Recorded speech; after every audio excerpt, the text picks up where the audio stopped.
Dès l'arrivée du convoi, c'est la ruée. 2 camions venus d'Égypte chargés d'eau. Depuis le 7 octobre, Israël a fermé les canalisations qui approvisionnent Gaza. À Khan Younes, la fourniture d'eau a partiellement repris, mais pas assez pour répondre aux besoins de la population. Impossible de boire au robinet, encore moins de se laver. Dans le sud de la bande de Gaza, submergé par les déplacés qui ont fui les bombardements et les combats au nord, il faut attendre des heures pour récupérer un peu de farine. Ça fait 10 jours que nous n'avons ni nourriture, ni eau, ni farine.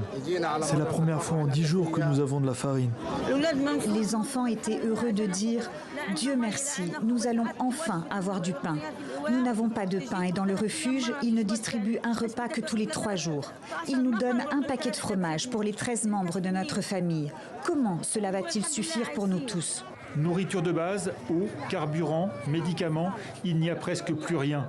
Les humanitaires sur place en sont sûrs, une tragédie sanitaire se profile. Si l'accès des enfants à l'eau et à l'assainissement à Gaza continue d'être restreint et insuffisant, nous assisterons à une augmentation tragique mais totalement évitable du nombre de décès d'enfants. C'est important aussi de savoir qu'il commence à pleuvoir à Gaza. Les enfants sont donc confrontés à une menace sérieuse d'épidémie de masse, ce qui bien sûr serait mortel.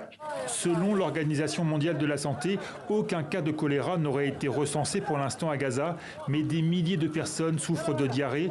Pour les plus affaiblis, malnutris et sans logement, ces symptômes sont tout aussi dangereux.